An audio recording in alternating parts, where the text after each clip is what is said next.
Hi, I'm Becky Sunshine. I'm in the beginning stages of making my little garden over here. It's finally, I'm going to have a fenced-in garden so my little bratty pets can't get in my garden and ruin it, because as soon as they see me working, here they all come. The chicken, the cat, the dogs, the pig when he's loose, and I'm just like, ah! They ruined my garden. So this is a 16 by 16 foot garden. So right here I'm putting in the corner post. I'm forever digging fence posts, so I'm good at it. It's like I'm strong.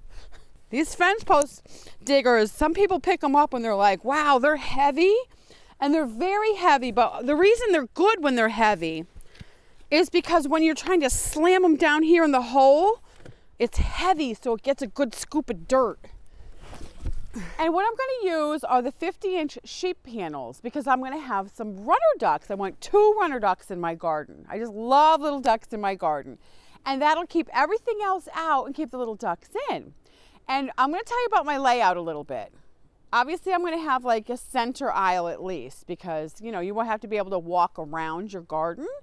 So I'm going to put a lot of containers here, all the way around here. And what I'm going to do is right here in this corner, I'm going to have a little teeny weeny little fenced in area just in case I need to lock the ducks in, because a lot of times when you have little seedlings, sometimes the ducks will pull them out.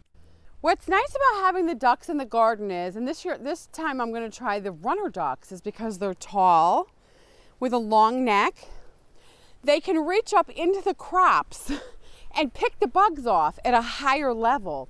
I loved the little Banty call ducks. They were adorable, and they would eat the bugs and they would stretch and try to get them, but they're so little they couldn't reach as high up the plant to get the bugs. So I want to try the runner ducks because I just think they'll do a better job at it. When the pool gets kind of gross, like from ducky poo, you can have a little bucket and scoop it out, and you can water your plants with it. And it's kind of like fertilizer tea, so to speak. This garden spot is the perfect spot because it gets morning sun, and then as the sun moves across, it gets afternoon sun as well. Even though it appears like it's kind of under a tree, the tree doesn't affect it. I love doing the containers because, like in this container, I want to do carrots. Carrots like sandy, loose soil that drains well. I also want to grow Brussel sprouts. It's the opposite. Brussels sprouts like really dark dirt and moist dirt and very deep dirt. So I'm going to be growing those in an old water trough that I have over there. And since you can make this soil super deep, the roots have a chance to absorb all the minerals, and you actually get more nutrition out of the vegetables. Also, you can just pack them in. You can just grow a lot of stuff in a very small space, which is handy because when you're coming to work your garden, it's just one little area. You can come in and have a look at it. It's not like this acre in the back 40 or whatever. You got to go way over there and like really work it.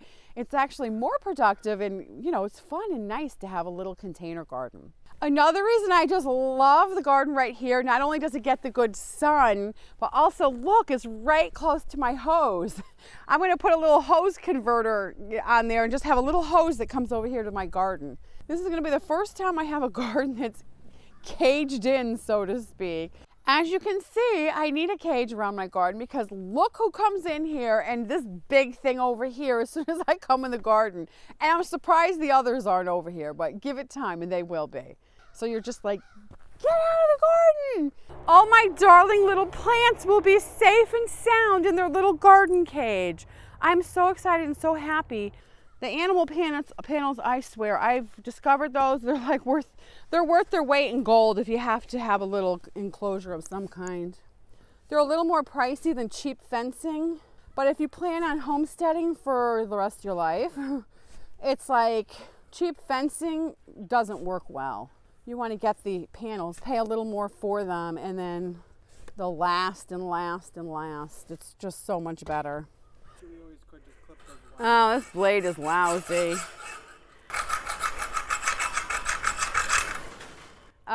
This blade is really old, I think, or not the right blade. Only the end of it's sharp. We need a new blade. Let me try this fence cutter. Squeeze! No, that's never gonna happen. I can't squeeze that. I'm gonna go see if I have another blade, because actually I think I do. This floppy thing isn't easy to cut. I don't think this is the right blade. Oh gosh, I'm almost there. It's like right there. I'm gonna have that nice big fat corner post, and I'm gonna have a little gate here, and I'm gonna have the gate open out so it doesn't take up any room in here. Scott just had a brilliant idea of connecting the gate in a very inexpensive, easy way. I'm gonna use loose U-nails so I can just open the little gate right here. We're gonna see if it works. It sounds like it should work. I just wanna see how deep it is, if it's even with the other one. Now I'm gonna dig a little more. I was hoping, ugh.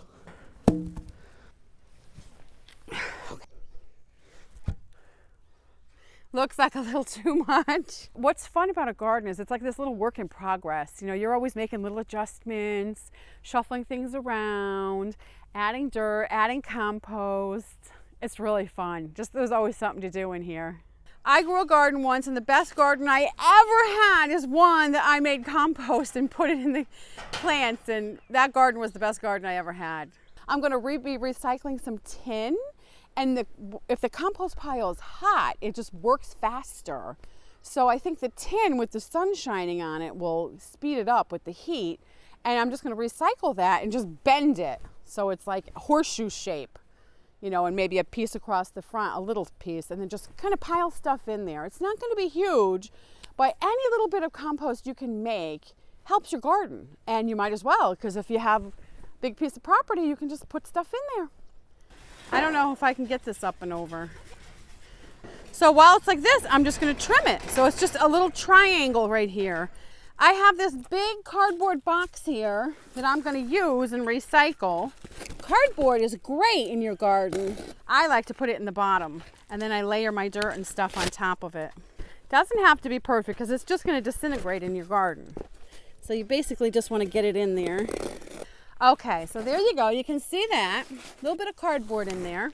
And since I'm just starting this garden, and I live in Florida, I'm starting this garden from scratch.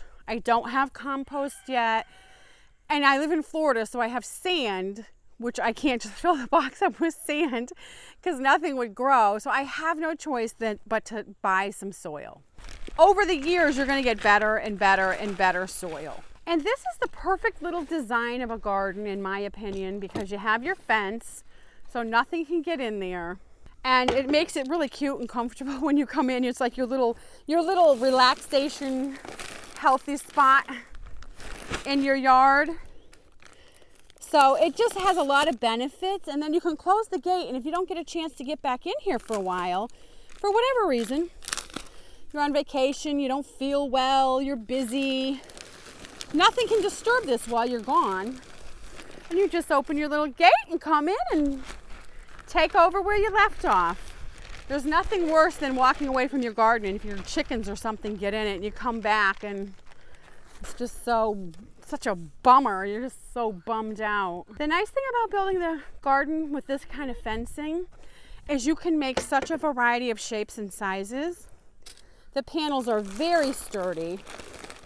They come in 16-foot lengths. You could cut one in half and do an 8x16 garden. You could buy 2 of them, and if you have a very small property, you could do a little 8x8 garden. And then what you could do in a little 8x8 garden is you could grow up. And I'm going to show that eventually in my garden, how you can put something above and hang vegetables and plants to grow as well if you have a small space. So there's a lot you can do. And one thing about a garden that I love, love, love, love, love is if you're a creative person, there's a lot of room to express your creativity in a garden. And when I go visit my friends, that's a for sure thing I do, is I always go see their garden and what they're doing, and I just enjoy it so much. And it's so funny because everybody's like really happy and proud to show off their gardens. My aim is to grow things from seeds instead of buying these. These are good if you're a beginner gardener. The thing about this is it gets pricey, but I'm so excited just to get a few things in the ground in the cold weather. You know, these are cold weather plants, so that's why I'm doing this. Now these are Brussels sprouts, which I love Brussels sprouts, and Brussels sprouts are very healthy for you. As I go along, this is just the beginning stages, so we'll keep you updated on the garden.